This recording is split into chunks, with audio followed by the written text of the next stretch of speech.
Transdermal celebration causes a slight mutation in the rift. It toppled down the nation, left the people running for the hills. But the mutants that I see shine their beauty unto me. You can see them. Tectonic tribulation, form across that green beyond the reef. Waves and information, cause the dance to play with spiky leaves. I'm growing with the land, time is taking my hand and let me touch them.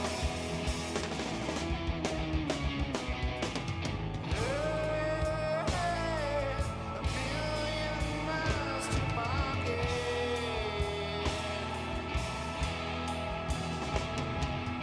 Lay on the lawn, he's already home when the morning rain hits his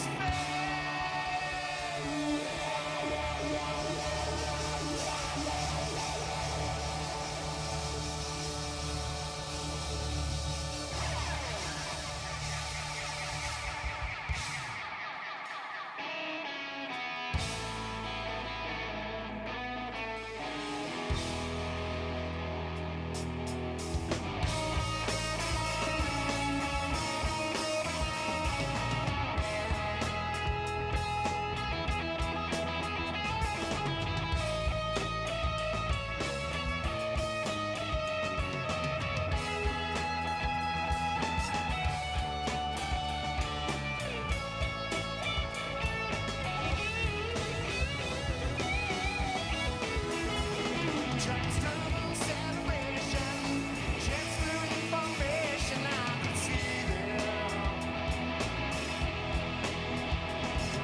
Dropping macrostations, leaving trails of flame in their wake. But where is the mutation that once told me it was safe? I can't find it.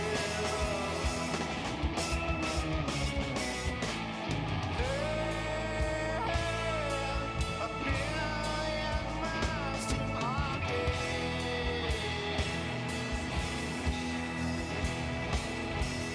Lay on the lawn, he's already home when the morning rain hits his face.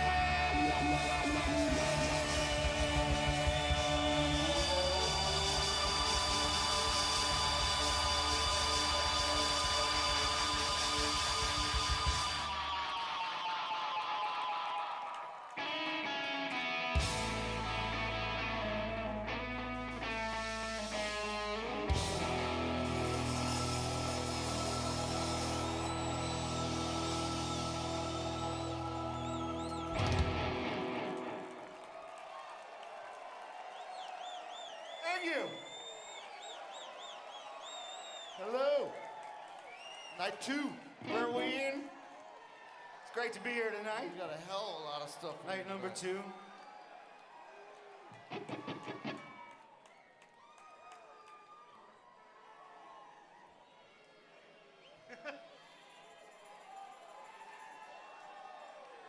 My favorite song by Ween, right here.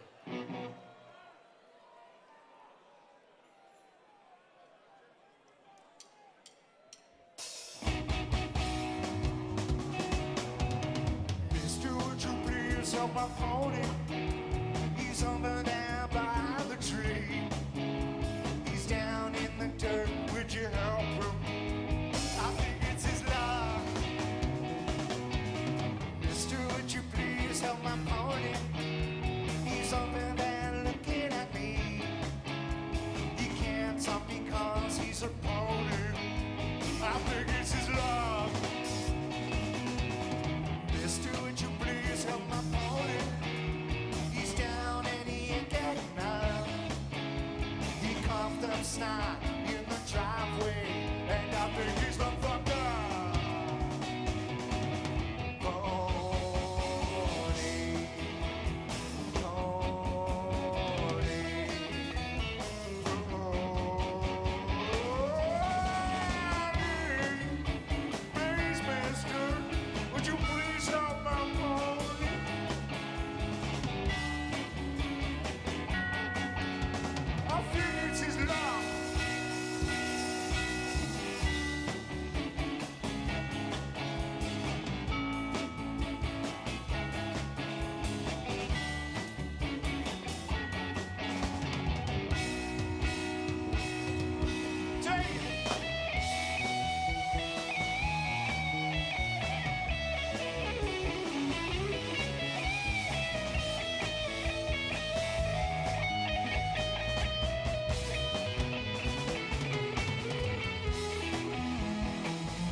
This is long.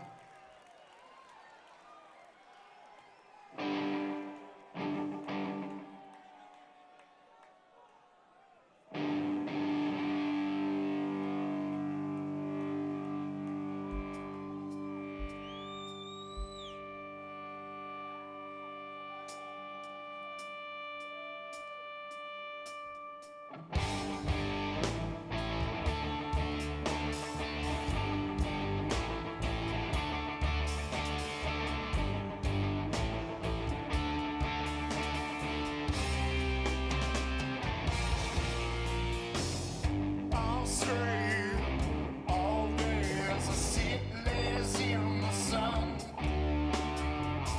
Clean pie over apple tart and made the consumption fun. Tricky dicks got some lick to smoke, so prop me up if you please. Stuffy eyes tell lies, but you can't disguise the truth.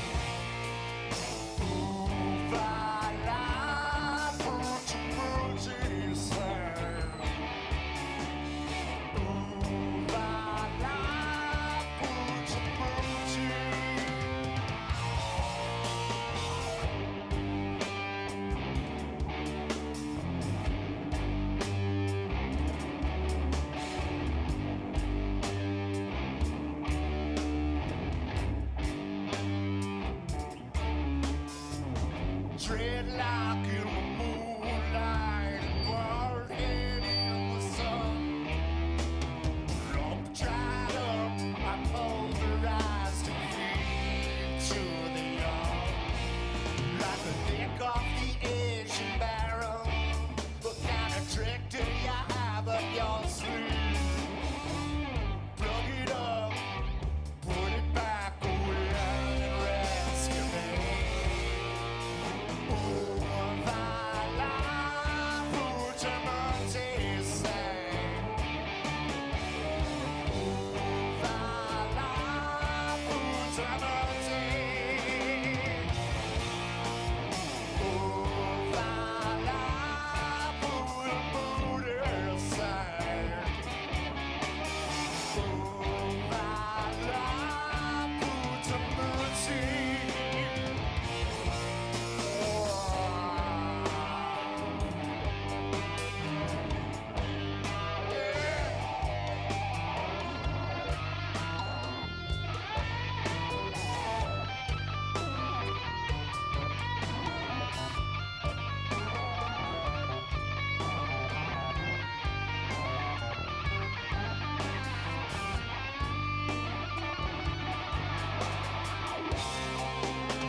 Love that one.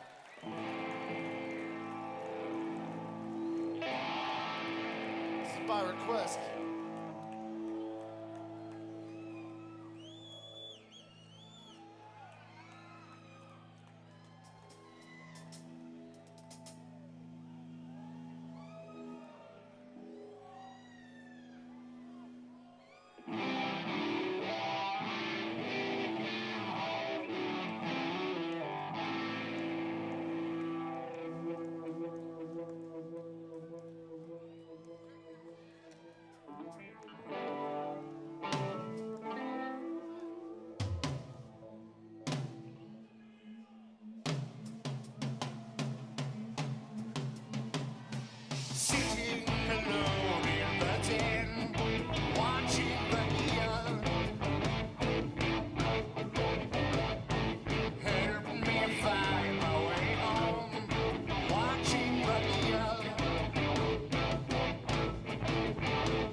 yeah. Man, I love this place.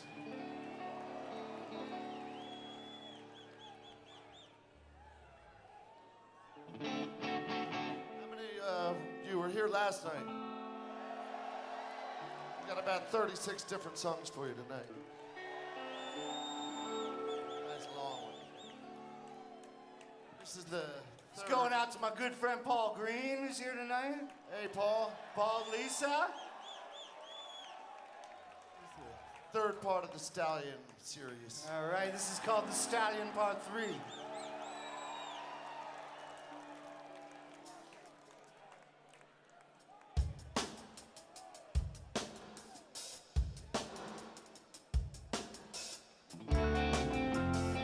My tenants are down the speed, flying into the winds now. I'm floating at my feet. Something of likeness to you now. I spotted you in the sun. I called your name from a distance. I knew you were the one. I called again.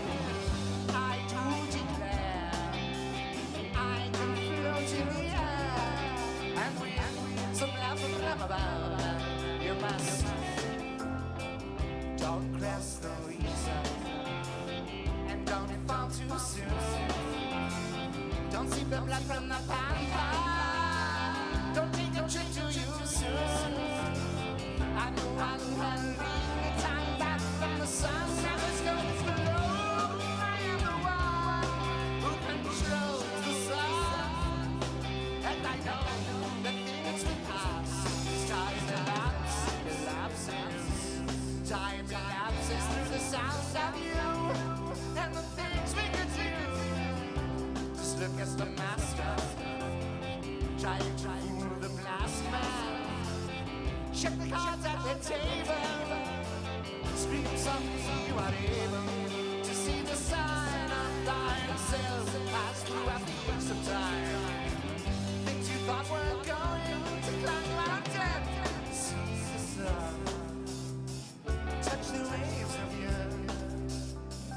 Feel the grass softly and don't move for the one you know. I am screaming backwards in the sand. Hey dude, he's a stallion. Yo dude, he's a stallion. Dude, he's a stallion.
guy in Mask.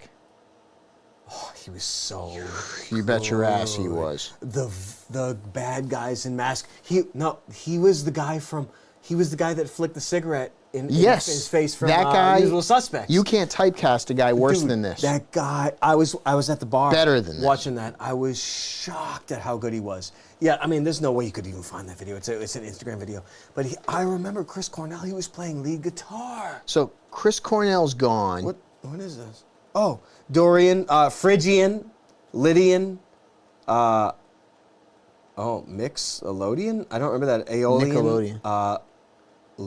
Locranian. The modes. I mean, Nick, you would understand completely. These are all different styles of playing guitar. And I couldn't. Dude, I couldn't, Nick. I couldn't even begin to explain how adhering to a mode like sets the tone for what you're writing. Like, I couldn't explain it better than him, better than Nick. Saying like jazz compared to, it's almost genres, like in its own style. So I guess it's style in the way of saying a genre of the way of playing. It's a mode, but it's. I'm going hungry. It's I really couldn't explain it to you. It's like keys, but it's only, isn't it only C? Isn't it only white keys? Oh, so you're saying it might be like minor versus major also involved? Yeah, it's not. The variations of a musical scale is exactly what a mode is. There's no chance. I can't explain this to you, but I'm trying to get something that makes sense, because when I heard it the first time, when I was, what was I? I was like, Well, there's studying. gonna be a definition of aioli. It's a variation. It's like Aeolian is A through E, and Dorian is like, it starts at F and ends at C. I mean, and I am such a fucking loser when it comes to this. It just, no, I shouldn't even open my mouth. There's no chance I can explain this to you that makes sense, because I don't even understand it. So maybe, That's all. maybe it just like it grabs like a bunch. I don't know music theory. Yeah, fuck it. I do not know music theory But at you all. know what it is when you hear it. You can definitely, if you got examples of the modes, you would definitely hear it.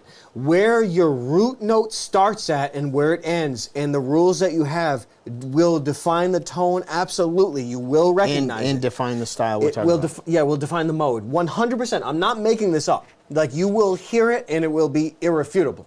So there we go. See, like the F is the F sharp. And it's okay, so it's not just whole notes or whatever the fuck. I mean, I'm not the one to explain music theory. So all in all, I think so when you think about like Maynard from Tool, Yeah. and you think about STP, and who else is notable for having a singer that's not playing a guitar that made a huge difference? The reason why I'm saying we were talking about Unplugged. I like that. I like it too. I just like Because not even David Bowie played a little bit of guitar, but when he was touring, I guess he would just do vocals. I kind of picture Bowie playing a banjo. It's sad. I mean, he definitely plays, but I would not think he plays on tour.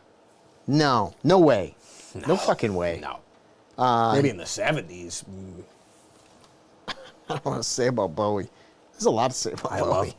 I mean, a lot of people this and that, but No, Bowie Bowie- is my favorite. Yeah, Bowie is my Bowie's- favorite out of all of them. Bowie's my favorite. And I know that's like kind of gay or generational to say out loud. Bowie is the best by far out of all. I mean, no, I wouldn't. I mean, I'm sure I could maybe think of a better example, but probably not. Bowie was the best. But you can't criticize Bowie. Oh, No Bowie's way. the best. How His long? choices. How I know long he is was the surrounded span? by brilliant musicians, I'm sure. How long is the span of his career? It had to be long. I mean, 68 to I would say 83. I would say 68 to 83, 84, and then it was pretty much over. for him. Fizzling. But 83 was his last big release that you're going to remember, that you would know, which is his 80 and his 83 are so good. Scary Monsters, Super Creeps, and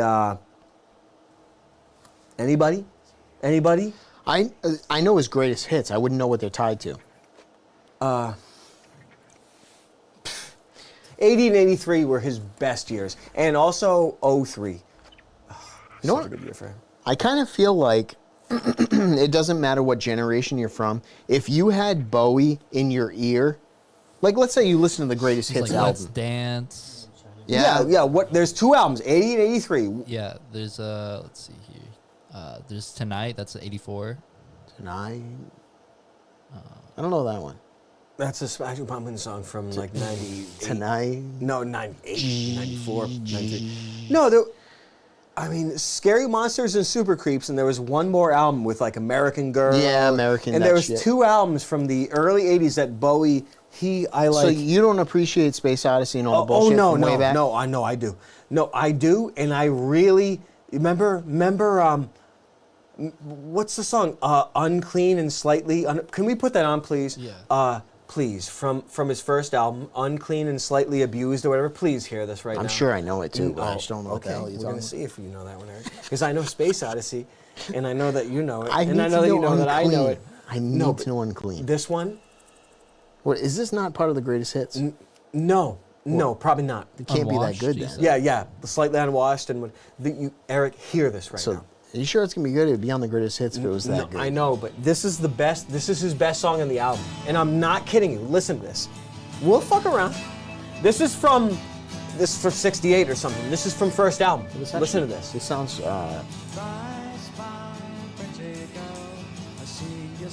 Have you heard this one, Eric? No. Just trust me on this one. Seems more modern than this. Yeah, this is the first album. Trust me on this one. Hear this. Listen. Don't turn your nose up.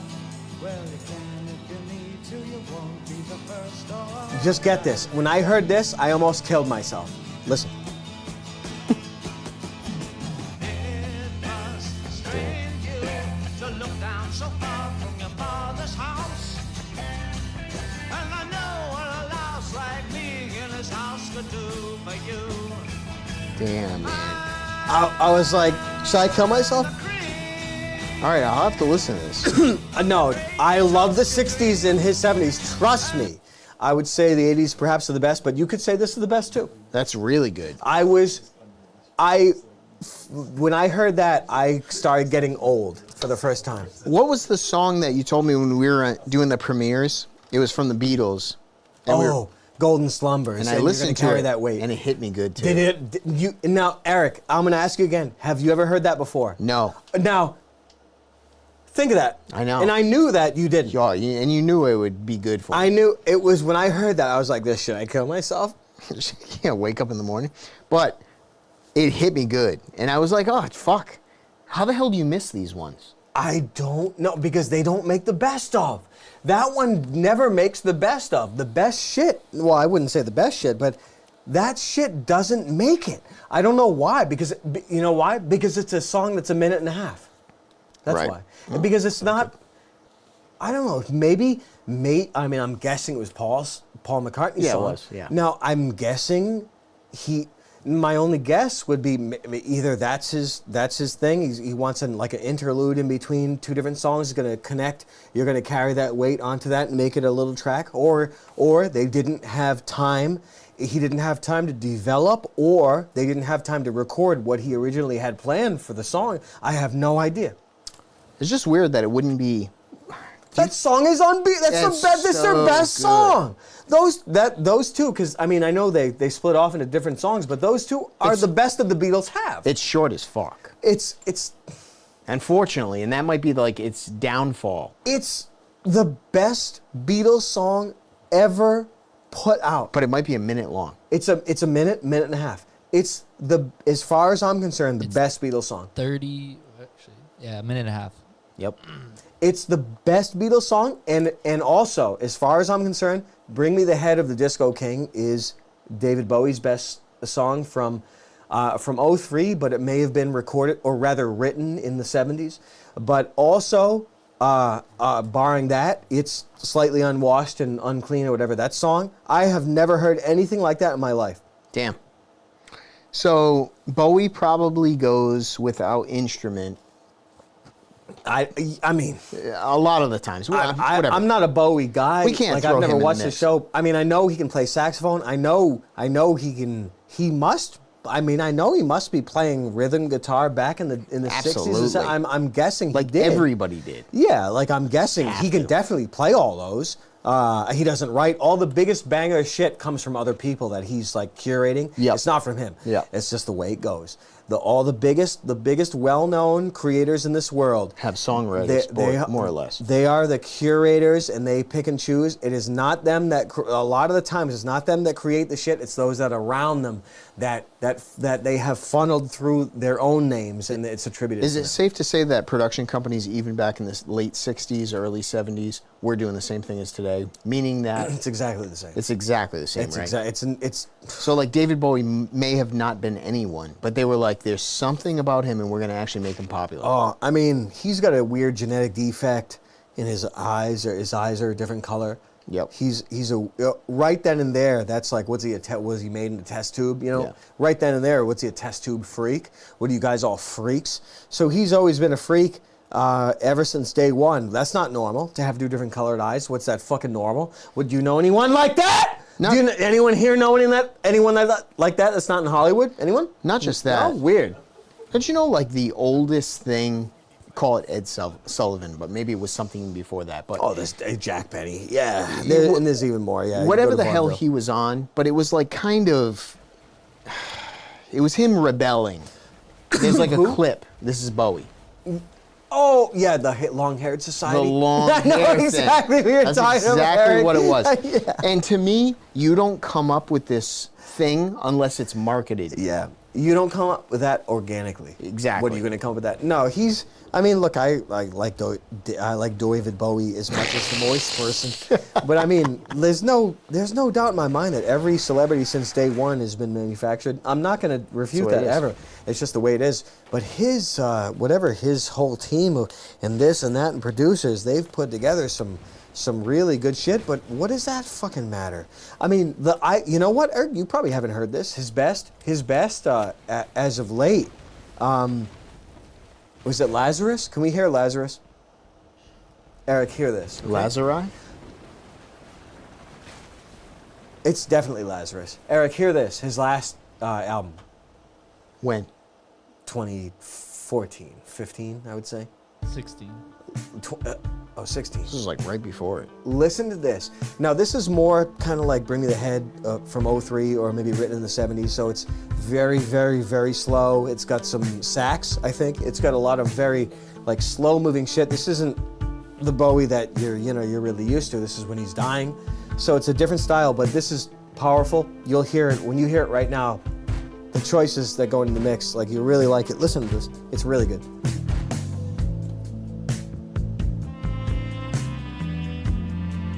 Didn't he die in 16? Around there, yeah.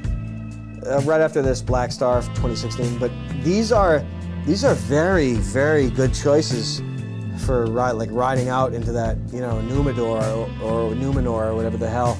Like going out on songs like this, and his last album is so it's so hard to pull out big sounds or really good songs on your last leg. It's just so fun. Imagine like Rolling Stones coming out with something like you're like, oh, I could fucking, that's like really good. That's like not happening. David, he could do it. Can you imagine?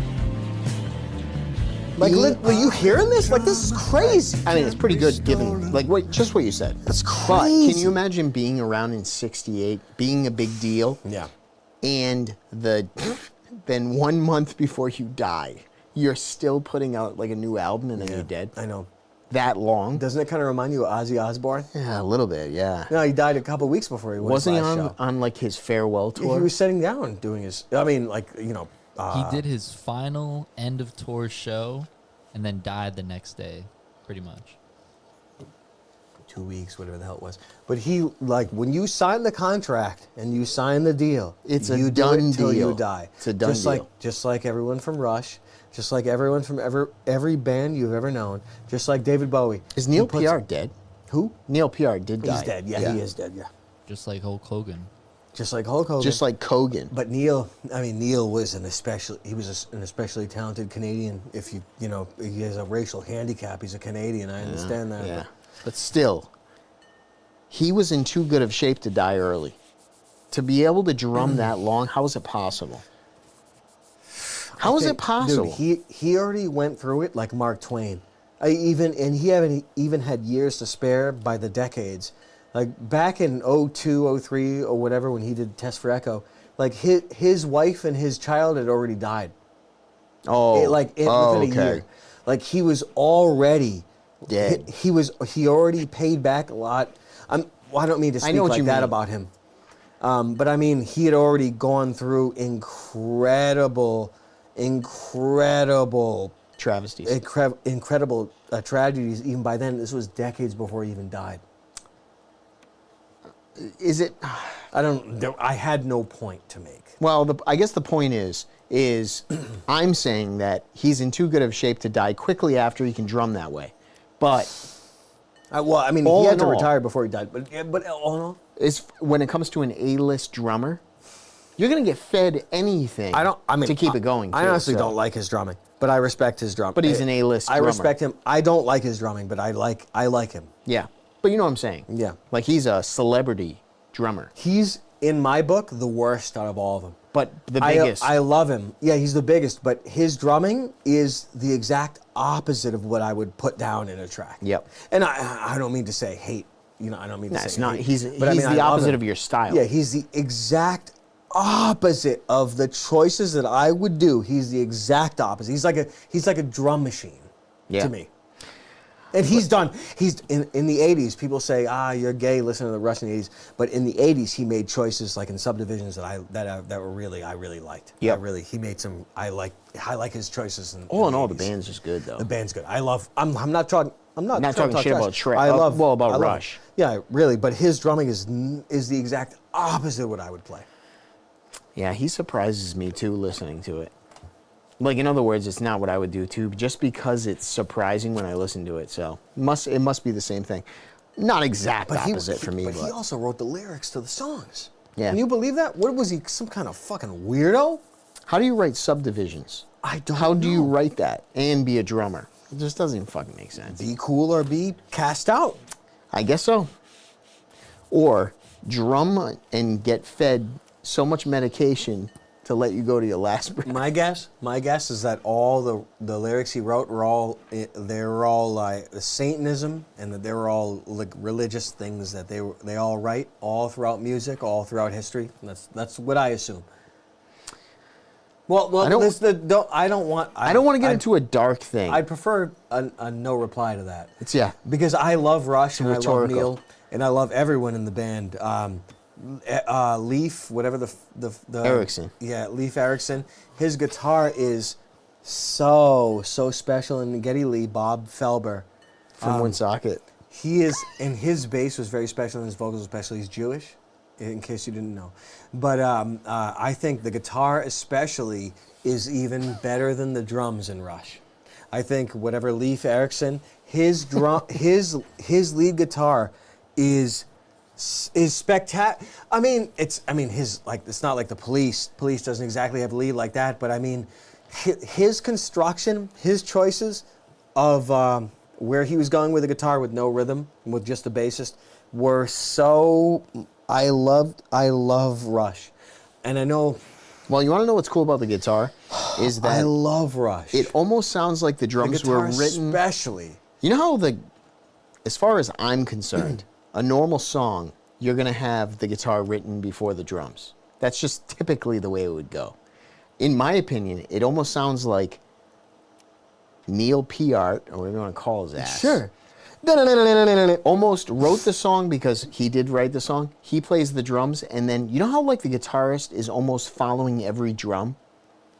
I highly doubt the drums are following. Like on YYZ? Like, yes! I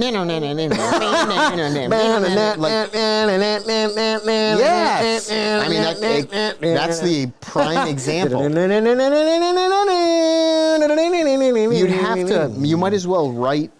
You might as well do a drum solo and then have a guitarist follow it. Who knows? I think they were both on the same page. These guys are crazy. His guitar work and that drum work, even though it's not my favorite, is so even, dude, it's like, well, you know what it's like. I mean, Nick, you guys know what it's like to have a band, and you're doing a song. You got you got lead bass. You got a bassist who's a vocalist. You got a drummer who are very, very strong. You have no rhythm, so you gotta fill the whole fucking bullshit with just a lead guitar. So you don't get many people that are able to make hooks and also fill stadiums with just lead guitar. You want to know what I find annoying about Rush? Is it's the perfect setup to see who screws up the song live. You mean it's like playing for gotcha? You know what I'm saying? You're like dot dot dot dot dot dot dot dot dot. You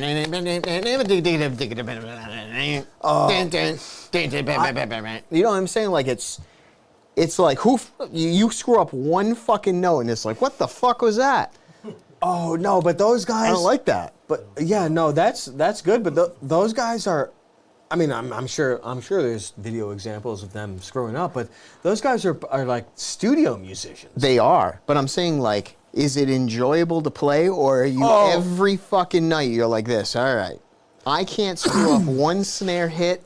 I can't be off a fragment. There's nothing can get fucked up. Sure. Well, And that's almost annoying when you listen to a song. I get what you're saying.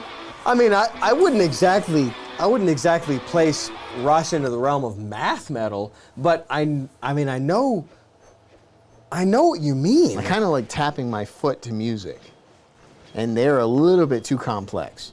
That's the only thing I don't like about. Well, obviously I appreciate it, but I'm just saying I don't love the idea of how complex things are. That's why I never like. What the hell's At the Drive-In turn into? Oh, Mars Volta. Mars Volta's too Dude, it's fucking too much for complicated. me. Dude, it's too much for me. Can we get At the drive-in? no, Sparta? let's get Roulette Dares from Mars Volta playing just so we can hear it for kicks. I hear you what you're Live? saying. That's not tap your foot to the No. music shit. I've never been a fan of Mars Volta. I do like some of this album and some of their songs, but you recall this one, you will.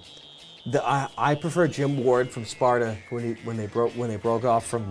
Yeah, Sparta is so fucking good. So you good. like pop. I You do. like pop. Yeah, I mean, I just Me want to too. enjoy the song. Me too. I don't want to think about time No, signatures. Because this stuff can do like brain damage. Do you remember this one? Yeah, no, I get it. That sounds familiar. Do you remember this one? But this drummer, the drummer for the first album was so extraordinary. Mars Volta, first drummer. And that's not Jeremy, whatever the hell. There's a black guy who's really good too. But maybe the first guy who. John Theodore? John Theodore. John Thea? John Theodore.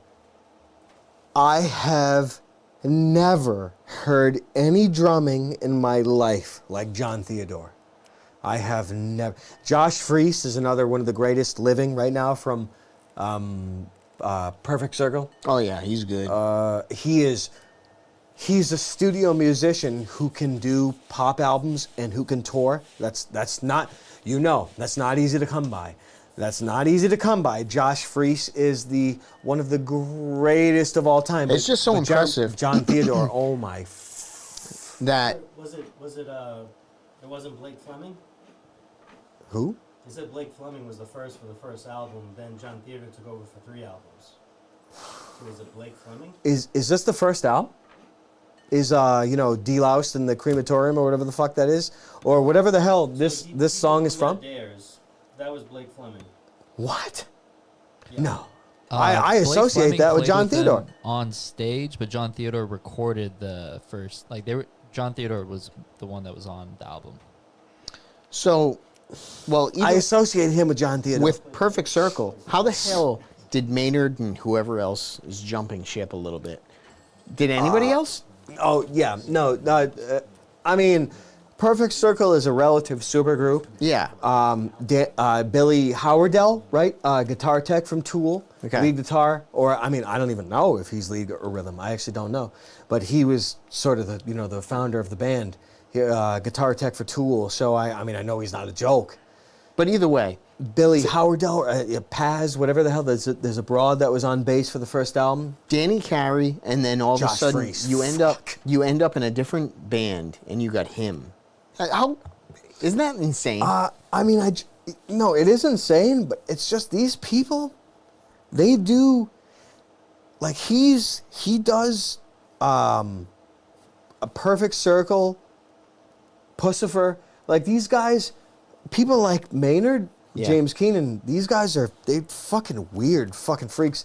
They got weird circles. they get a handful of bands. I don't think anybody else, excuse me, I don't think anybody else from that band is going to have a side group with radio play, straight up. Like, Yeah. no. Yeah, it doesn't happen. No, it's not a chance. But The only with one Perfect Circle and Blink 182 can do it. yeah, Blink 182, because those guys were already a supergroup when they started. Right. And Tool is a supergroup already too. But they don't. It's just not the same in pop reality. But with these guys, it's definitely different. Yeah. Anyway, we got a lot of music talk there, but we might as well zip to something fun. Man, Huh? Oh yeah. Josh Freese. No, but he joined Nine Inch Nails recently. he got kicked out of Foo Fighters. If you allow me to Really? articulate on Josh Freese. What do you mean? He was the drummer for Foo Fighters? Oh, I mean, No, he was the because- touring drummer. Oh. And I'm sure maybe he recorded albums with them, but Trip Hawkins, or he might have killed himself or have been ritually murdered. I don't know. All right. Before we do the Dream Theater thing, I gotta plug this thing 'cause it's dead as Plug it hell in. now. There's gotta be something around here. But Josh, dude,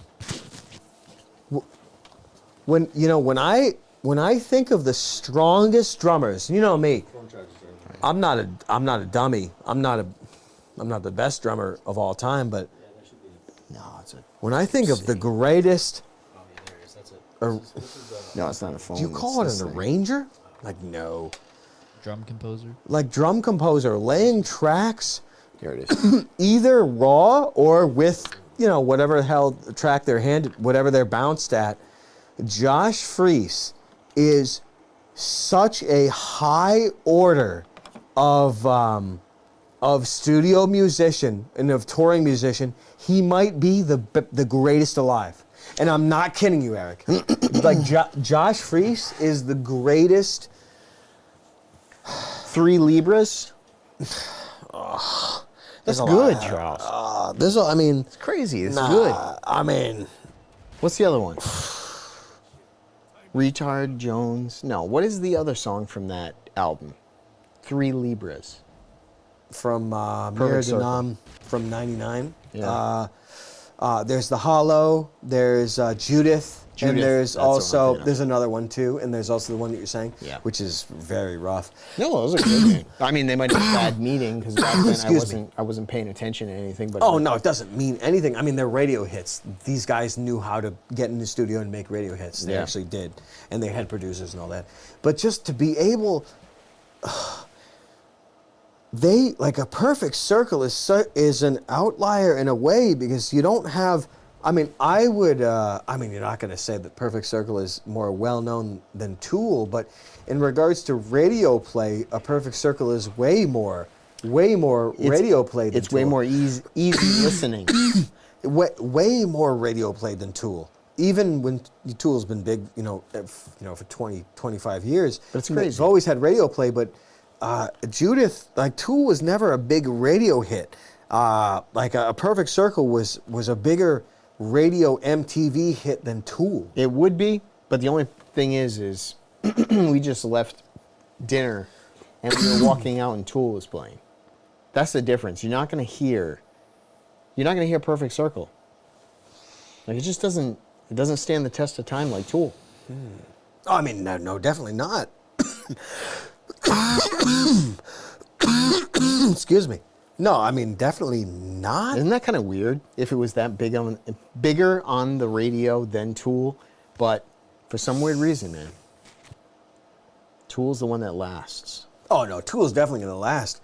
We've known that ever since the mid '90s. Tool's just downright ridiculous. We've known they were going to be around for 40, 50 years. They made it that way. They made it that way because they're definitely a special band, just like many of them. I think they are. Yeah, they got something up their sleeve. I What the hell? don't ever listen to Tool though. I know.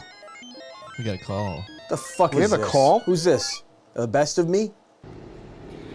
Hey Eric, Nick, and Charles, how's it going? First time sending in a message. Hey, Just nice. wanted to say what an amazing job you guys do on the show. It's truly a light shining in a dark world. The gang and I are huge fans of MDE, and I'm so glad you guys made it back into the Hyde Sphere. It didn't feel complete without you guys.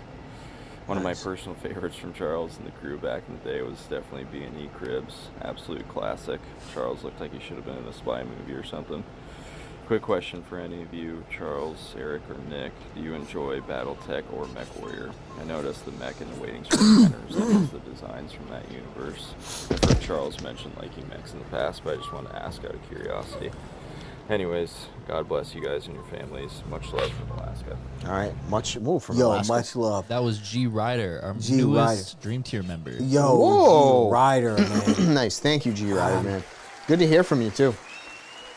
Charles, the two things he mentioned for games have you played? Because you know me, I don't. MechWarrior, Battletech, they are very, very, I wouldn't say hardcore, but very big animes that you should definitely, if you are... Those are animes, they're not games.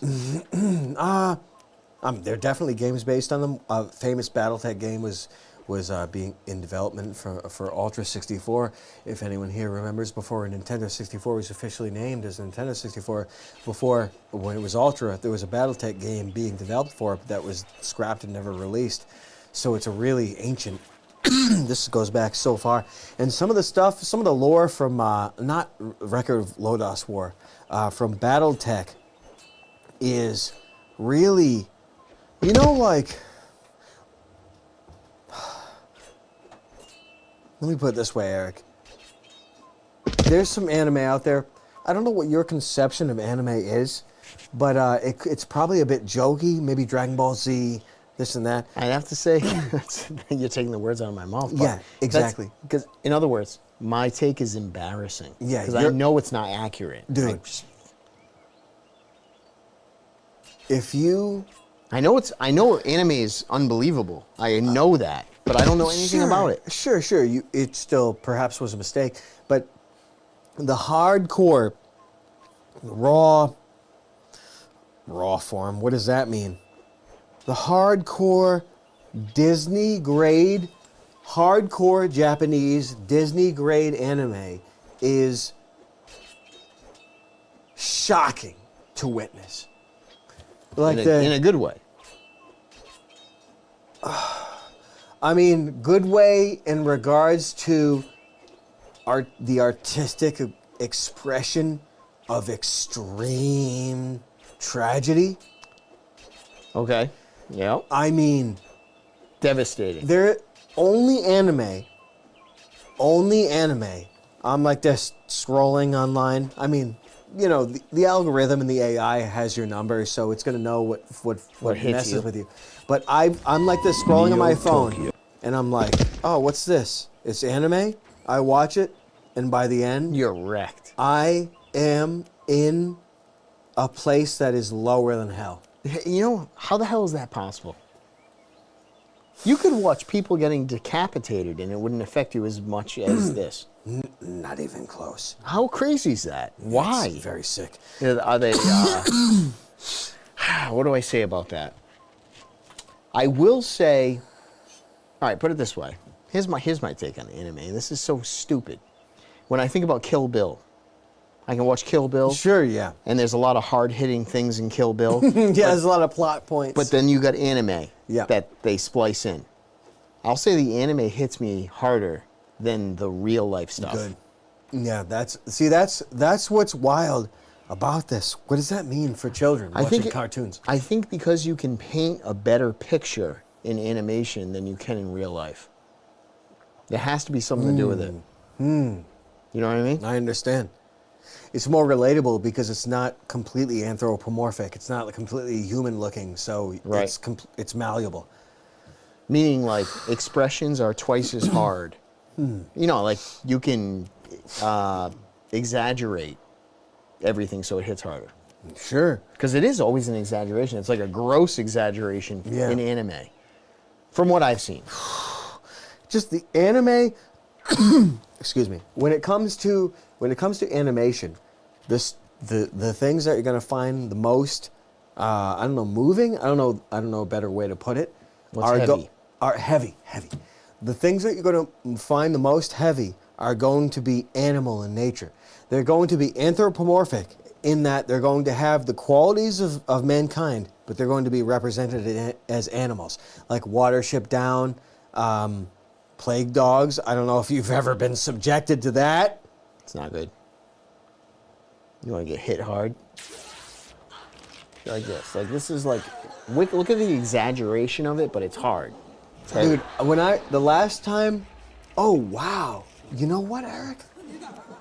The last time I watched Plague Dogs, it's from Scott or Ernest Adams. I forget Douglas Adams. He wrote Watership Down. The last time I watched Plague Dogs was the first time that I saw it, and there were scenes that happened where I ran out of the room when they played. Fuck. Really? What the hell? Why? Because they were so fucked up where I either had to scream or run out of the room. Shit. Watch. Go ahead. Go ahead, Eric. No. Go ahead. Put on the trailer to Plague Dogs. Go ahead, Eric. You want to be where it's at? Oh, this is it. Look. Take a look. Have you ever seen anything like this before? Jesus Christ.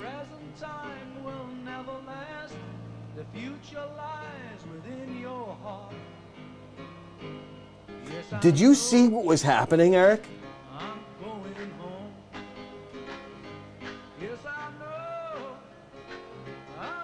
So why are they messing with us? Why are they playing with our heart with animals? I mean, I guess it hits more home than it does when it's humans. It's because they're 100% innocent. Yeah, it is. It's like they're children. Yep. That's why. But that right there, you saw the experiments that were being run on the animals. Right. Like that movie, I ran out of the room because I almost screamed. And that was the last time I watched it. That was the last time? I haven't watched it since. Yeah. What is this? Oh, it's good. Look at this. I've heard some good news. I've heard good news, Eric, It's about time we have some good news. that NASA is working on A window. a nuclear reactor, which is, nuclear reactor, nuclear waste, all that environmental damage. I thought it was the devil. But I guess they're going to do it on, The where? moon? The moon. Yeah, they're going to do it on the moon, and then we're going to have enough power to, I don't know, give sex changes or something? For free? Yeah, for free. We're finally going to have enough power to provide sex changes for babies. Look at this concept. Isn't that crazy? Well, I guess it was worthwhile. Here are the monoliths they set up. A nuclear reactor on the moon, which is, of course, this is a rendition right here. that I you made see. this. This is This exactly is like it. one of the old sketches. So this is It's like a courtroom drama sketch. so this is an actual photo?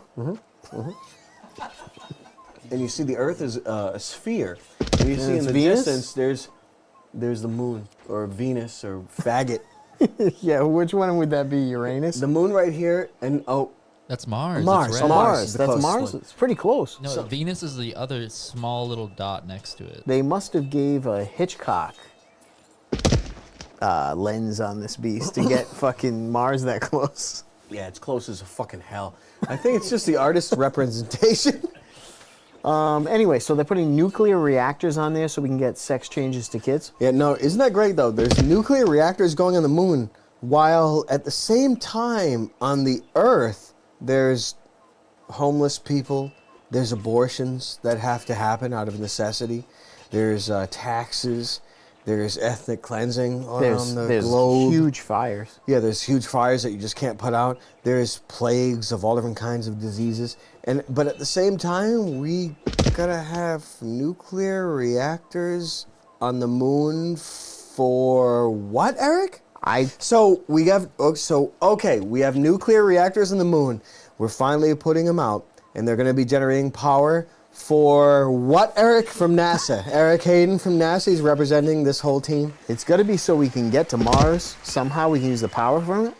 Okay, so we got to get to Mars from the power from that. I mean, that's as valid as any. We have to get to Mars because Earth is dying. That's the only I thing mean, I think no, of. no. I hear what you're saying. We need power. I out definitely there. hear your rationale.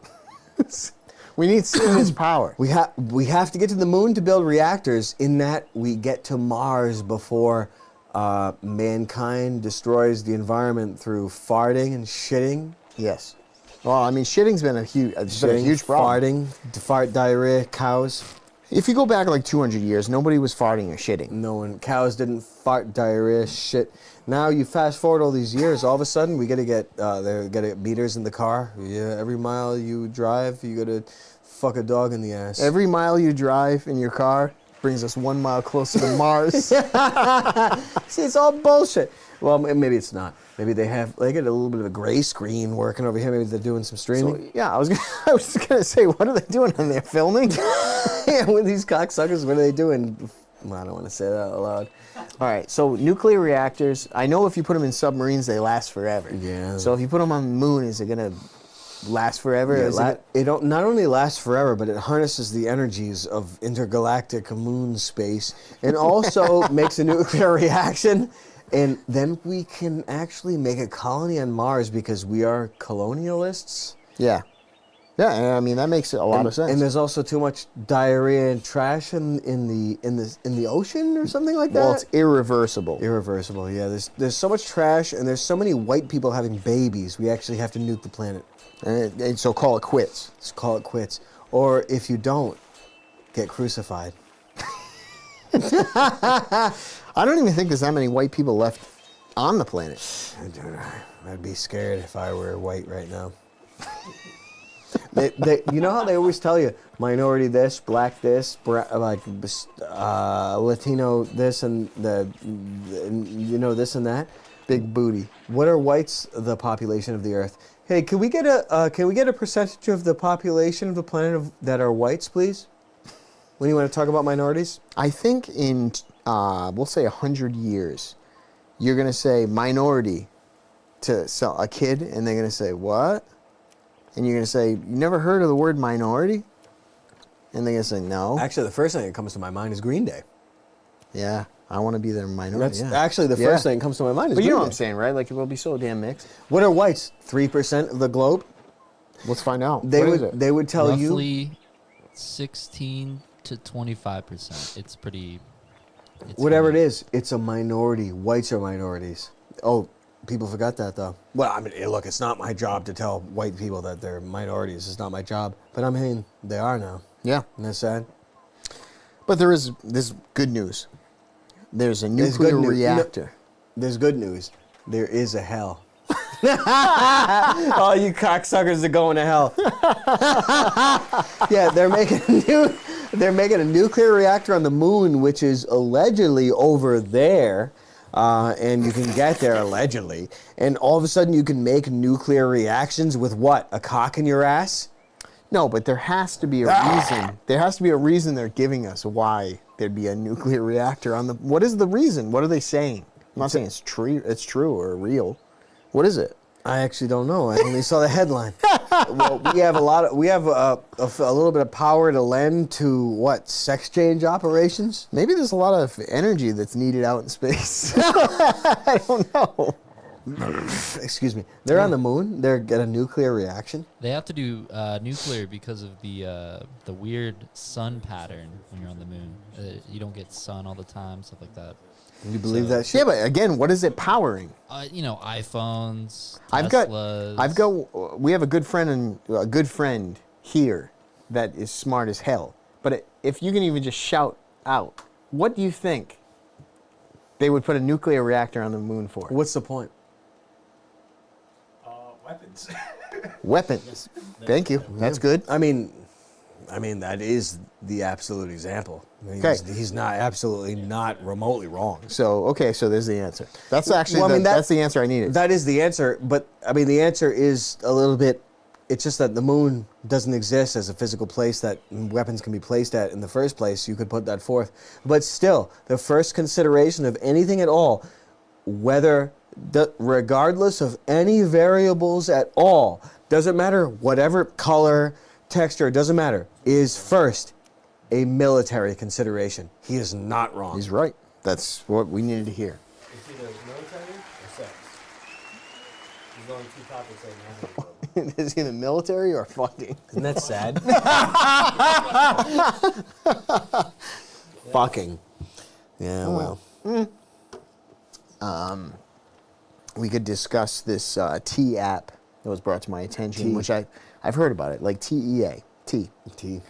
A bunch of chicks. I think they Bunch of have whales. X's where they give ratings Bunch of whales. to their old men, but I think they all got whacked. That's an invasion of privacy to rate men from the dating experience. That's pretty rough. I think it's exactly what they deserve because they're basically doxing out these other guys, and then they all got whacked. I mean, Because- to have a database of of experience you have from women is pretty questionable. I don't think I want to be on the app getting rated how I was. But they got all of their like military IDs got doxed, right? And they were on bases getting dick. And can you imagine the group of women that were on the site doing this rating? Imagine women being in charge of rating anything at all. You know, someone brought up something recently, and I'm not siding with it. I'm just What could women possibly have mastery over to have the final say in? Anyone? I have something to say on this. So there's someone mentioned this, and I think his name is Will Ferrell. But recently, or maybe not He's the even drummer recently. for Red Hot Chili Peppers. Yes, he is. He looks just like the son of a bitch. But but he said that men have been in charge of this world for 10,000 years, and now it's time for women to take control because it's so shitty. It's time for them to take control. So please take it out of our hands. What do you think about that? First off, someone made a good point. The video I was watching, they said they've never been more in power than they are now, and the world has never been this shitty. So it's the exact opposite. It's the exact opposite of what he was calling for. But I'm not siding with anybody. I just Will Ferrell? Will Ferrell said this. First of all, I would say he's a dyke. He's a female-to-male tranny. Definitely looks like he could be. I would say he was a tranny. So You what can he's guarantee saying, it, actually. I guess he's playing for that, and that's his right. But he was born a eunuch. He can't have children. His soul will always be sold. And I'm not. He doesn't have a soul. I'm not trying to like denigrate or like insult him. No. I'm saying this is like Because I really like him as a star.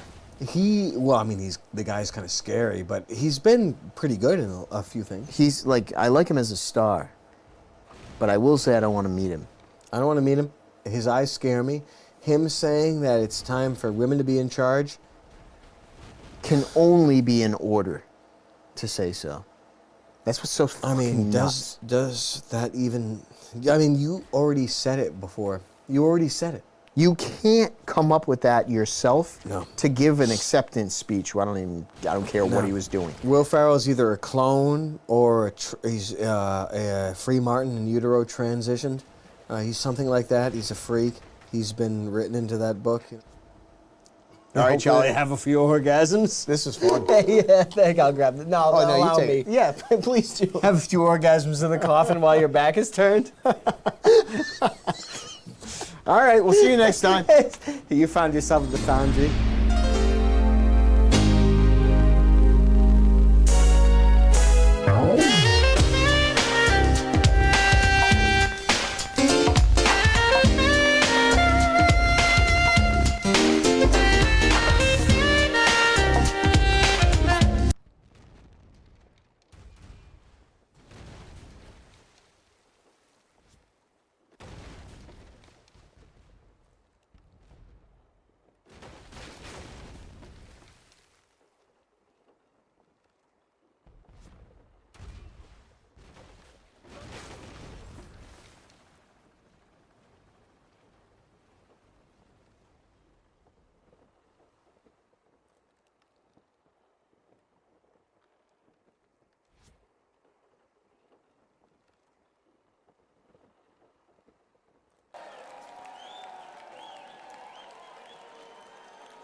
Dean Wayne.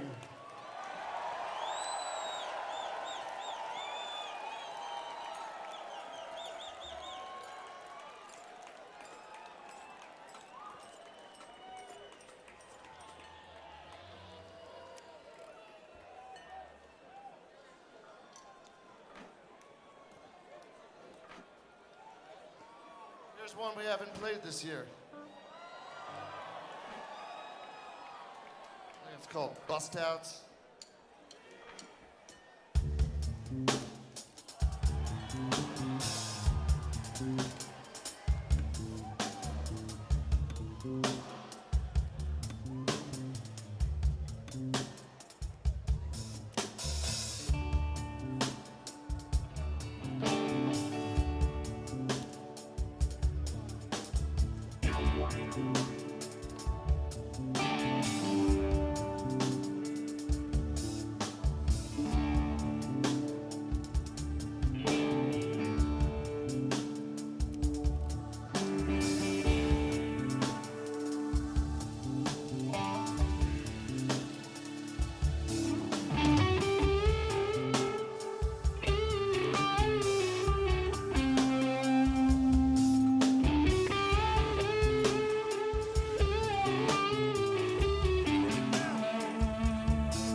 called Touch My Tutor Smooch.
Yeah. I don't think we've ever played this song, actually, as a band. This is to celebrate our first records. Re-released live. This is called I Got a Weasel. I got a weasel. So you're doing the I Got a Weasel. You know. You do like the I Got a Weasel parts. You're down.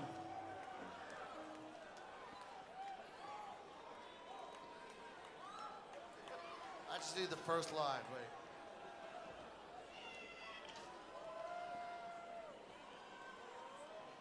All I gotta do is have the weasel. You gotta do I Got a Weasel. You got the hard part. I got it now. I got the whole thing. All I needed was the first line.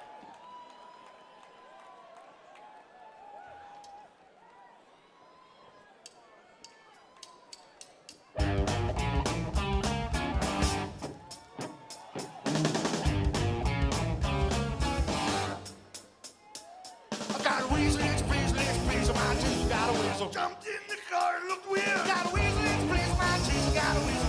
Said something to show and look weird, man. Got a weasel, it's please, it's teeth, like a weasel, got a weasel. Pull this big weasel out. Weasel, tease, please, I got a weasel, it's tease, my please. Got a weasel, tease, my please, got a weasel, it's tease, my please. Got a weasel, it's tease, it's please, my weasel, got a weasel. Weasel jumped up and stared in the air. Got a weasel, it's please, it's tease, my please, got a weasel. Mach 10 weasel flying through the air. Got a weasel, it's please, it's tease, my please, got a weasel. Got a weasel jump in the air. Weasel, tease, please, got a weasel, it's tease, my please. Got a weasel, please, my tease, get a weasel, it's please, my please. Got a weasel, it's tease, it's please, my weasel, got a weasel. Jumped through the car and looked weird. Got a weasel, it's tease, my please, got a weasel, got a weasel. Got a weasel jump in the air. Got a weasel, it's please, it's tease, my please, got a weasel. Got my weasel, my weasel. Weasel, please, got a weasel, it's tease, my please. Got a weasel, please, my please, got a weasel, it's please, my please.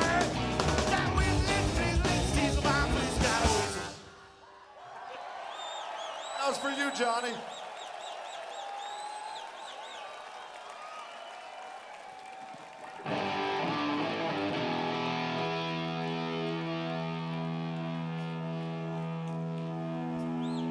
Weasel.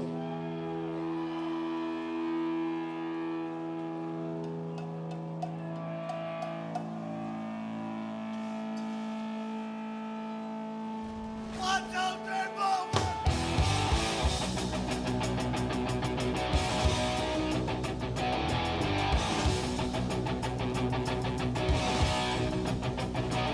I'm trying to find to rating and articulating all the feelings that I have for you. Hurt me out for I need to share.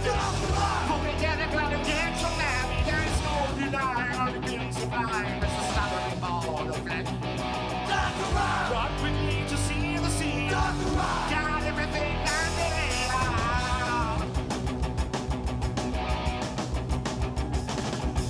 I don't conceal your tragic flow. I'll keep the doctor on the ground. But we need to see the scene. Got everything that you need. You're the apple of my eye. Lose some aid, I feel tired. Sing a song from the bottomless pit. See what you can make of it.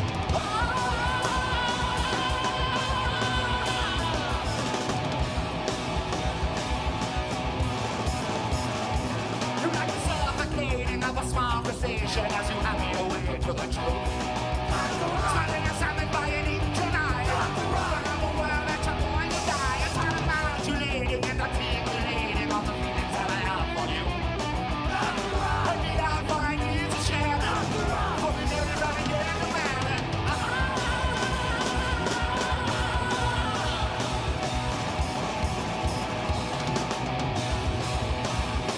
Dr. Rock!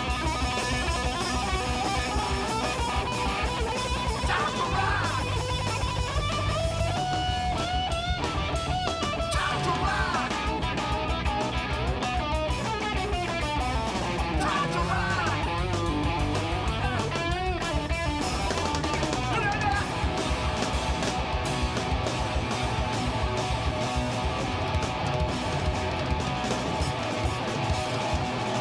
Dr. Rock! Break!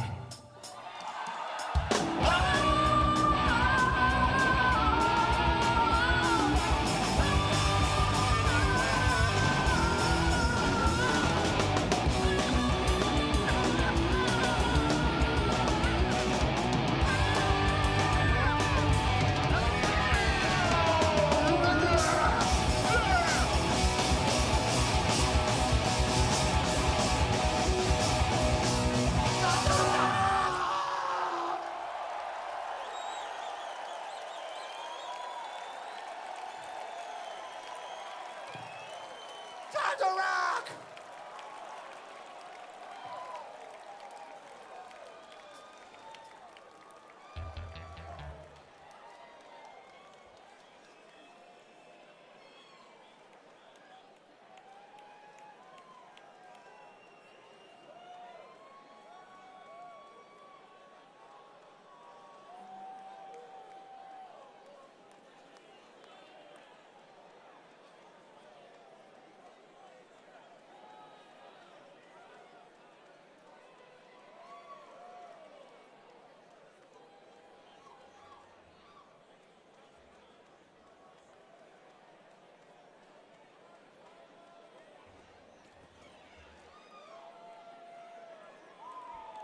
We might have to have emergency surgery on Claude Coleman back there. It's too much rock.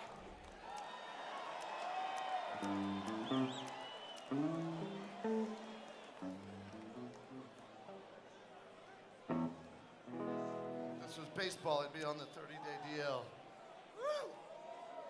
Motherfucker! It's fucking rock. Alright.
shit where you eat, my friend.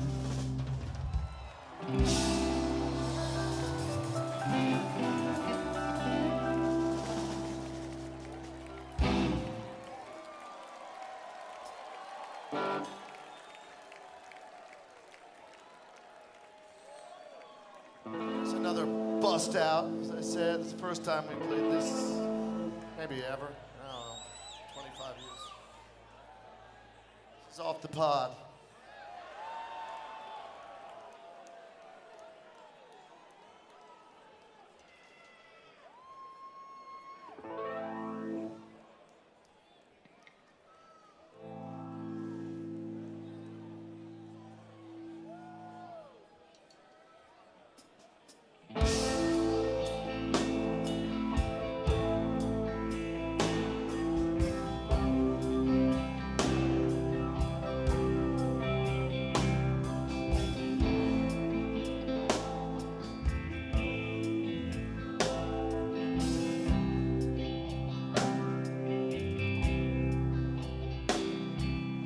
Monsters that twinkle like cats in the night.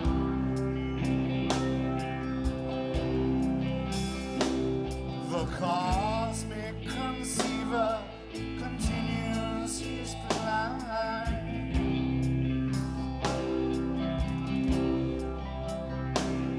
Or of the heavens, what's wrong and what's right? Right to the ways and the rules of the world.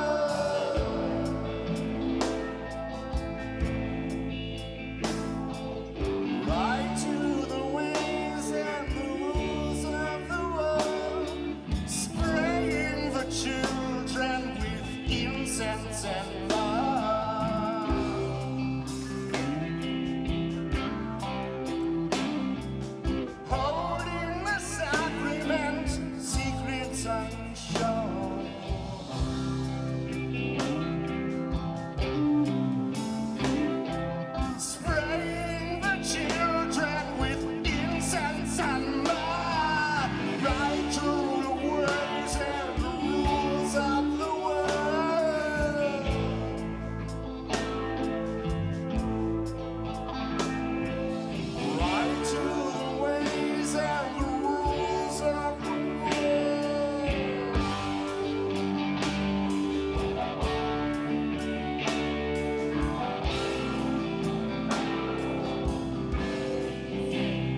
amazing.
I got it awesome sound going down. I got it awesome sound going down. I got it awesome sound going down. I got a pork roll, egg, cheese, and bacon. Stop.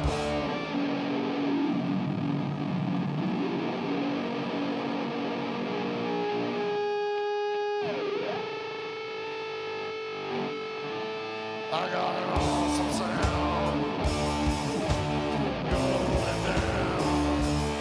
I got an awesome sound going down, bitch. I got an awesome sound going down. I got a pork roll, egg, cheese, and bacon. Stop. Get me in awesome sound.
That was a test.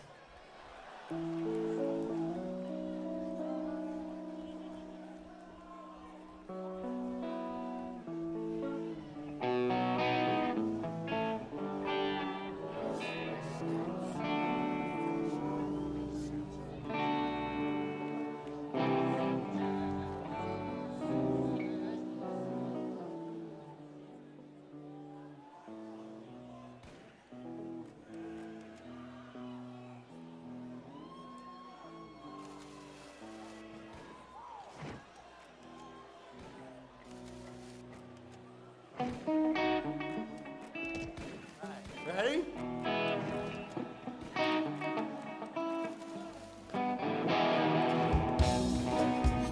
Little birdie, little birdie, little birdie. Why so happy?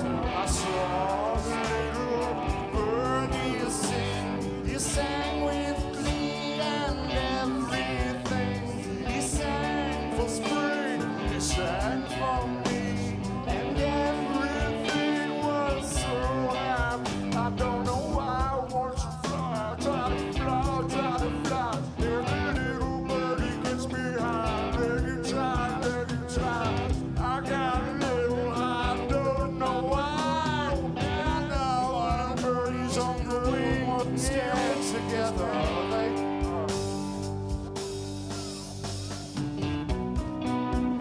little birdie, little birdie,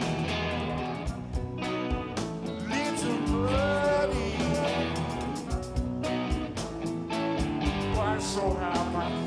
Can I touch your birdie wing and try and hop in everything? Got the sun reach down on us and to the heavens only we will sing. I want the birdie make me laugh, see the birdie make me laugh, take a little birdie round and run why you cannot fly. Stand high, all the little birdies on the wings stand together.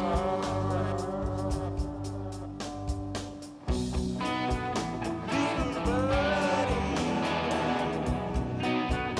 little birdie, little birdie. Why so happy? Why so happy? Little bird.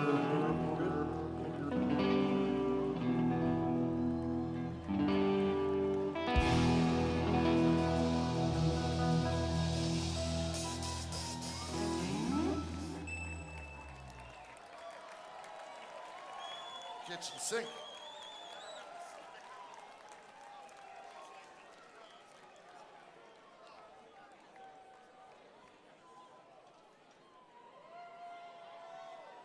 Okay.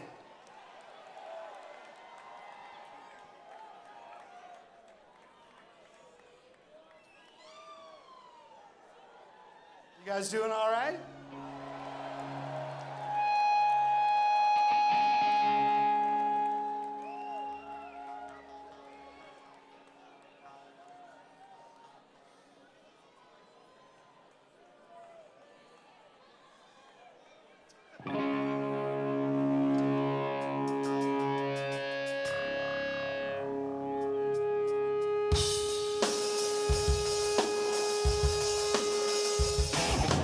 Peace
Please, would you like to be somewhere floating the free? Seems my destiny, goddamn fantasy. So take a bit to go down beneath the reaches of sound. You could with me, goddamn fantasy. Fantasy, to see, to see.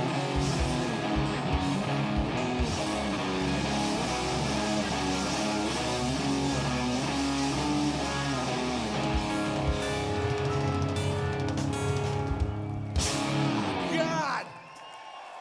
Thank you.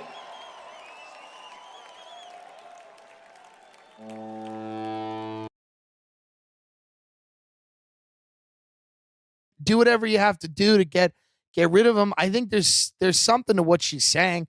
It's this Manichaean sense of good and evil.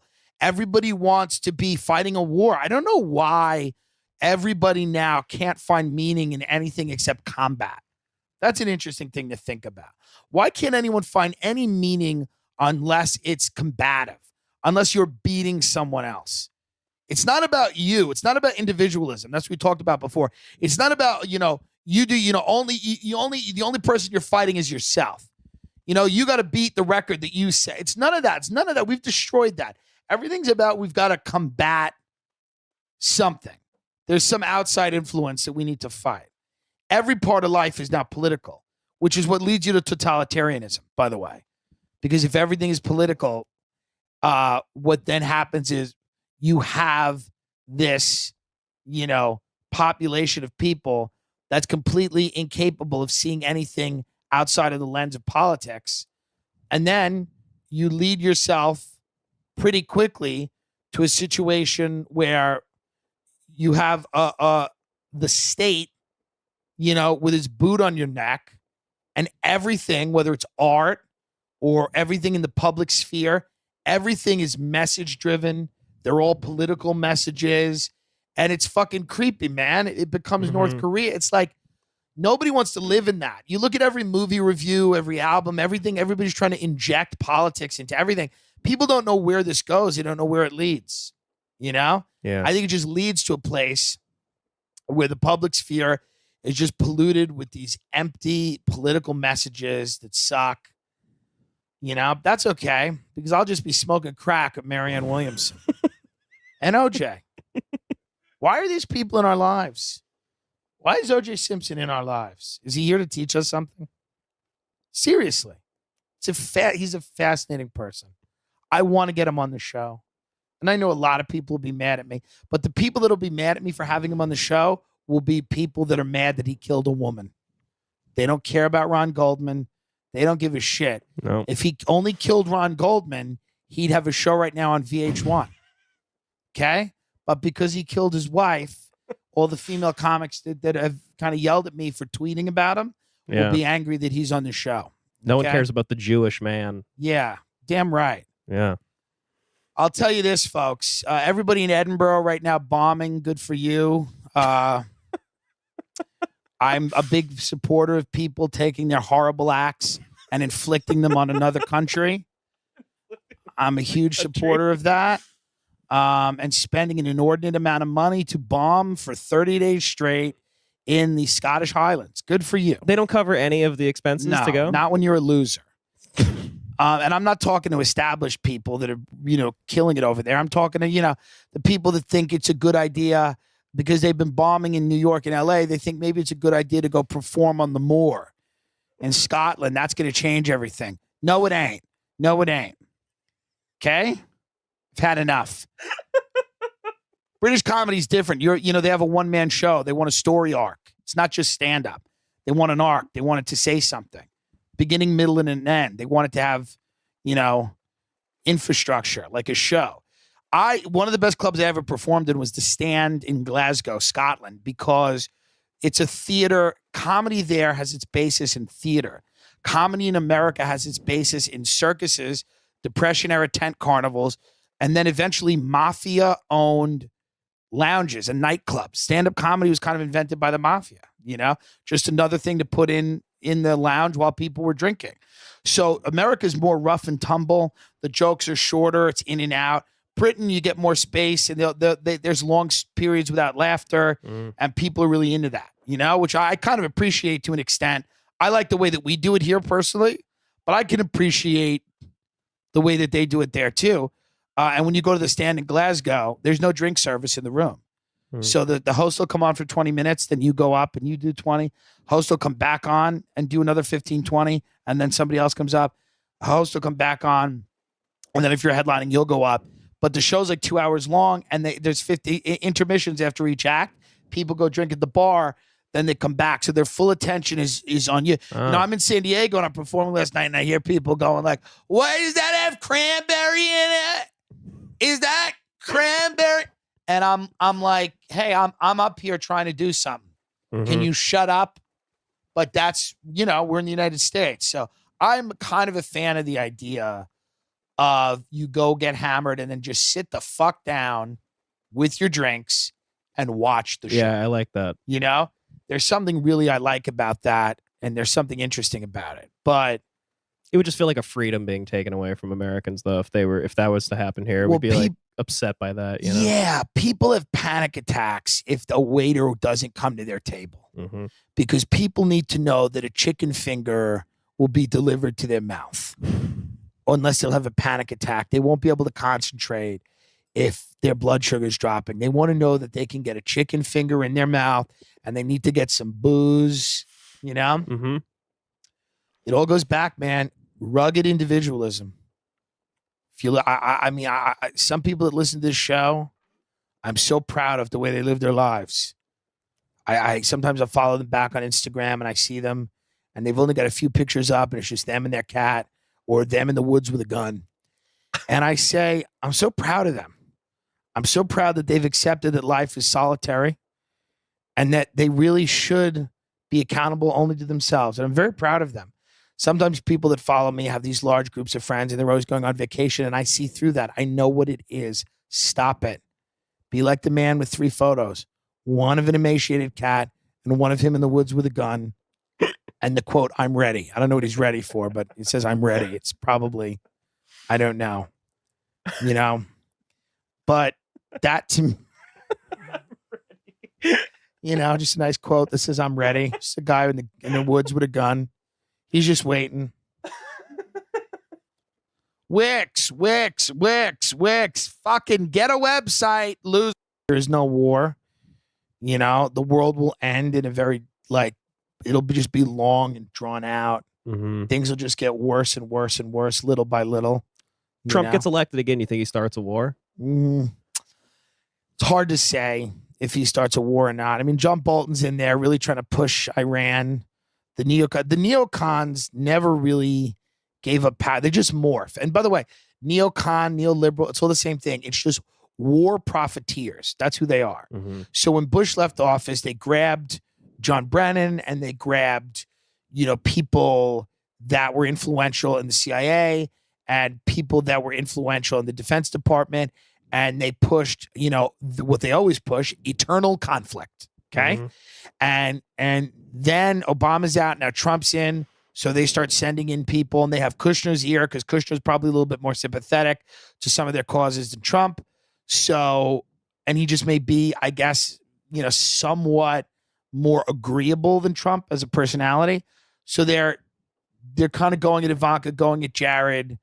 And, John Bolton is in there. There are people in there that they just want more war and more war. And that seems to be, and again, a lot of it is, these are people whose bottom line is, affected greatly by how much conflict there is on this planet. So the more that there is, the more money that they make. And so in order to justify that in their own heads, and I've spoke to some of these people, they tend to believe that without America inserting itself into every problem, the world would be much worse off. And that's where they all go to sleep at night, by saying we're the American empire. These people don't have the self-awareness. Like, you'd almost imagine that they'd be like yucking it up. Like, I can't believe it. We got ourselves in another war. Like, that's not the way they believe. They actually believe very much in after the fall of the Soviet Union, they believed that America, being the only superpower, has a responsibility to impose, law on the rest of the planet. But that law, what that law really is protecting American trade routes and protecting future American markets for American goods and services and protecting multinational corporations. We're not talking about law like freedom of speech and freedom of association and the rule of law and things like that are all, a positive to try to introduce into a society. We're not talking about that. We're talking about the ability of American businesses and multinational corporations to do whatever the fuck they want, which is why they all hate these countries that don't allow that. Russia, North Korea. I mean, obviously, North Korea is a contemptible state. Russia does a lot of fucked up things.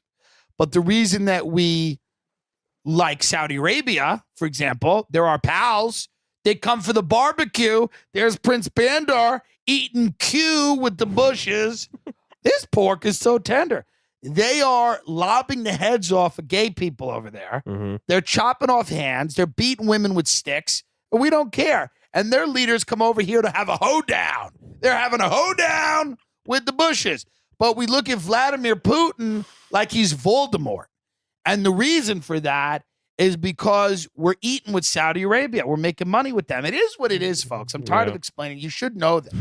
It doesn't mean you have to hate America. I love America. America's a great country. We've done some fucked up shit, but I don't think America is the CIA. I think America's, these retards in San Diego that all bought tickets to come see my show. They're eating guacamole and watching seals fuck, I think America is my producer, Ben, a good-looking but brain-dead person who literally walks around, doesn't know where he is half the time. He's good-looking and stupid. Is there a better combination to be, by the way? That's what San Diego is. Good-looking, stupid people have it all. Yeah. Okay, because they don't know what they don't know. And everything, being good-looking, you're connected with your body. You're like, oh, here's my big dick, and I'm good-looking, and blah, blah, blah. And you don't have to really think too deeply about anything else because that gets in the way, Really does. I mean, I'm very excited to do an episode coming up at the end of August where we're going to teach kids in school how to be popular because many kids are not popular in school and they're therefore going in and shooting these schools up, or they're going even worse, joining an improv troupe or something. So what we're going to try to do is we're going to try to basically put together just a little checklist for kids that are in high school or college to. More so high school. College doesn't really matter. High school matters. Everything you be in life will be decided in high school. College really doesn't matter. And I mean, this is another lie. It's like, oh, the losers in high school become really cool people in college. No, that's not the way it works.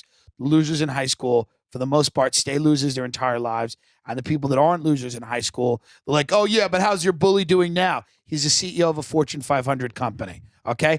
But why do we get these? But it's because, everything's written by the nerds and the losers. Yeah. So they write all these things where it's like, oh, the ugly girl gets hot and, joins the Peace Corps and falls in love with a guy. Shut up. Doesn't fucking happen. So we're going to teach people, and it's about being an individual, and it's about not giving a fuck about people. And I don't mean not giving a fuck about people. I mean, not caring what people think about you, but you also do have to care what they think about you. It's very interesting. I'm gonna give a lot of advice that sounds like double talk, but that's because you're too stupid to understand it. Okay, you kids out there, because it's all about caring and not caring. And if you don't even know what that is, well, then you need to listen to the episode. Were you popular in high school? Yeah, I was a decent amount. Okay, the answer is no.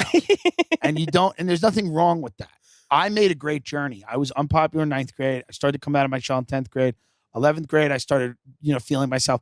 In 12th grade, I was nominated for Homecoming King, and I was one of the most popular people that had ever attended Holy Trinity Diocesan High School in Hicksville, Long Island, New York, right where Billy Joel wrote that song, The Village Green. It's right about where I went to high school. Remember those days hanging out by the Village Green? Yeah, we do, because they were phenomenal. And when I learned a lot of lessons about popularity, and that, number one, it's the most important thing on earth. Okay. It is more important than honor, character, love. It is the most important thing. Having other people like you is literally everything. If everyone hates you, you could be the most honorable person in the world. When you die, history is just going to say that you were a pedophile and that you beat your wife because everyone hated you. So don't be a dick. Don't be a dick when things are going bad. A lot of people, when things are going bad in their career, they're a dick. And then when things are going good in their career, they're a dick. And then when things turn around and they start to go bad, then they're like, well, I'm really grateful and I really love everyone. And I love the community. And it's like, well, you didn't really feel that way when you were doing well. But then it didn't go the way you thought it was going to go. And now you're back giving everybody hugs. Everybody sees through that. So don't be one of those people. If you're going to be a dick, be a dick. I respect people that are pieces of shit the whole way through. Yeah. Things are good. Things are bad. They're dicks. Some of my favorite people in the world have tortured me in and out mercilessly. Okay? They're dicks. Things went well. They were dicks. One of my old bosses who I love. Things were good. He was a dick. You did well. He was a dick. You did bad. He was a dick. He was always a dick. Okay? And you got used to that because he wouldn't give you an inch. I respect people like that. What I don't respect is people who turn on the nice when they're, flailing around, barely able to survive. Their head's above water, barely. They're drowning, except their mouth can stick out of the ocean and they can take breaths and go, and then somebody swims next to them and then they're nice. Hey, is there room in your raft? But when they're doing well and they're cutting through the water and they're swimming and they got it, if somebody comes near them, like, get the fuck away from me. Be like that all the time. Yeah. I mean, that's the reality. I'm nice to people all the time. I care about people. I do. See, why are you laughing? I'm nice to people. I'm very nice to people. You are. I'm not a dick to people. I just don't. What I don't see, here's what this is why people think I'm not nice. I don't tolerate people's mental illness. Like, I won't. Like, if somebody's telling me they're doing something and they're not doing it, I'll be like, I don't find that to be the case. Like, I had somebody the other day who took me out to dinner and goes, well, not took me out, but we were having dinner and they go, do you think I'm on the right track in comedy? And I went, no. So now that's a dick thing, right? That's dick.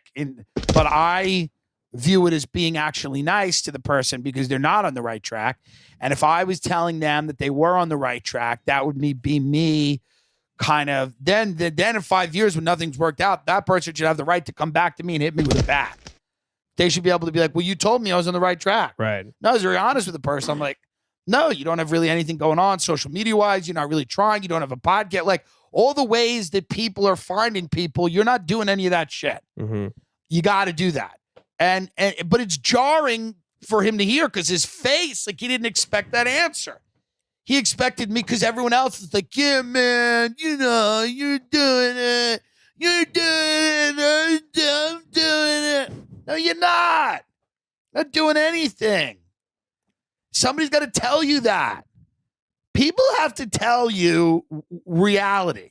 You're being nice by saving him time, basically. He asked me. Yeah. I wouldn't go up to and tell him that out of nowhere, although I have probably. I'm sure I have.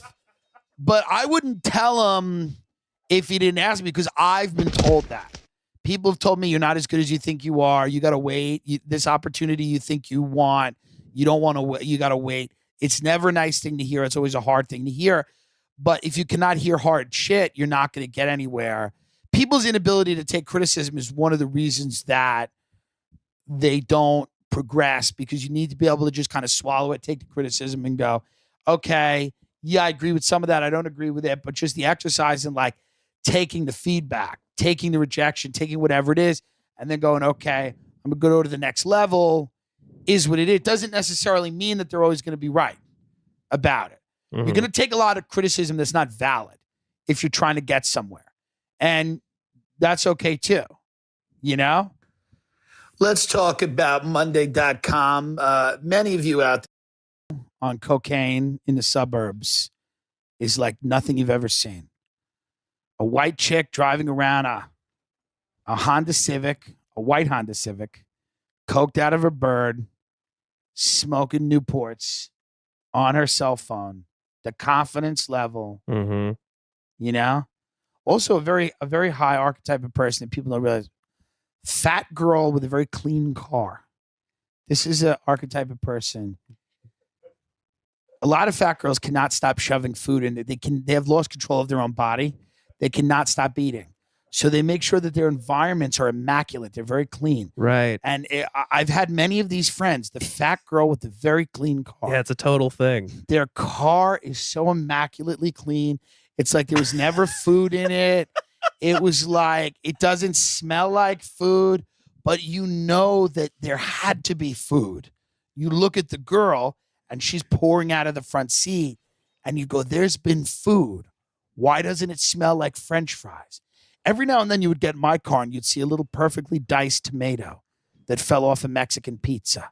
Just a little diced tomato sitting there on the dashboard. But you will never see that with the fat girl with a very clean car. You will smell beautiful perfumes. It will be very nice. She'll have maybe track lighting when you sit down. There'll be a pleasant aroma. Even as the car pulls up, you'll be like, wow. Her hair will be neatly back. Her hair will be neatly back, scrunched up in a ponytail. She'll always have new clothes on. You'll get in the car. You'll be, even if it's a shitty little car, it'll be so beautiful and immaculate. And you'll be looking around because you'll look at the girl and you'll expect that there'd be like a bucket of fried chicken in the back, you know? But no, maybe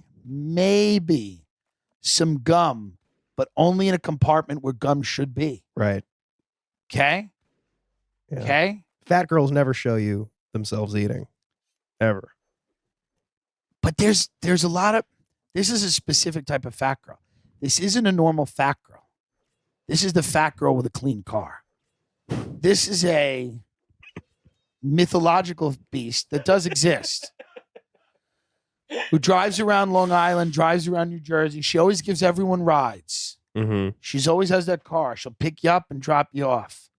She doesn't feel that connected to you. She feels like she's in her own world. She's driving around. She's always got a hot friend who's like, hi. And that hot friend's a mess. And that hot friend is another archetype, the hot girl with the disgusting car. Right. Very hot girl, but there's, empty bottles of perfume and vials of crack in the back seat and dogs and cats and, Monopoly pieces and, it's just a mess. She's got a prom dress and 25 pairs of shoes, but not the fat girl. Not the fat girl with a clean car. That girl, at the end of the night, she drops you off at your house. You give her a quick kiss. She says, thanks, good to see you. She's always funny. She's always personable, but not overboard, not so much. Mm-hmm. There's a type of fat girl that's always, pining for approval. This is not that girl. This is the fat girl with a clean car. You got to really dance on the head of the pin here. This is a very specific type of human being. Mm-hmm. And if you have experience with the fat girl in the clean car, you'll never forget it.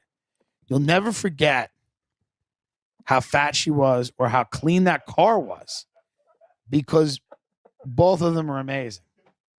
And she had an interesting type of fat. It was like hard fat. It wasn't gelatinous, like fun fat to play with, like a lava lamp that was constantly rearranging itself. It was a hard shell fat, like someone had poured magic shell on it. It was like one of those desserts. You ever see on Instagram a dessert you hit with a spoon and then it opens up and then goo pours out, like some chocolate goo? That was the body type of the fat girl with a clean car. Just a big, hard shell. And you knew inside there was goodness. There was whipped cream or chocolate ganache, but you couldn't tell. You couldn't smell any food. You never saw any food. And she just picked you up and dropped you off. Sometimes she didn't even look like she was having fun. She barely spoke. She would go to the beach with all the other hot girls and stand there. And every now and then you would say something to her. And then she would say something back to you like, yeah, really? That's really all she said. She would go, yeah, really? And then you get back in her beautiful car. That is a person that I miss and a person I don't know if I'll ever see again, because we've taken fat and made it into this mainstream thing. And we've made everybody feel good about their bodies. Well, I mean, that's good for people, I guess. But what happens?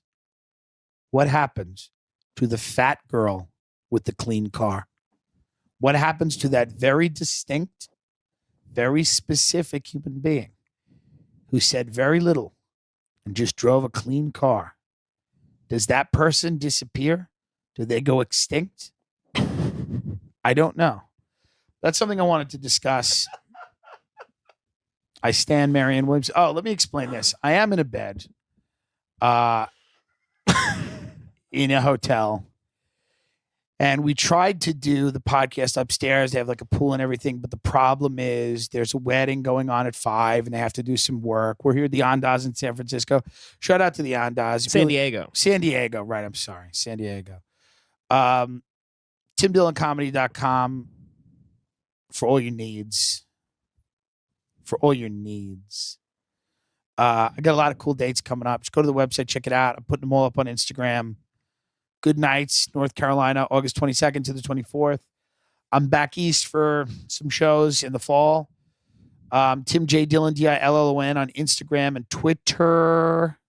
Devin, what's going on? YouTube.com/Devin Cost. Fuck. I need some captain.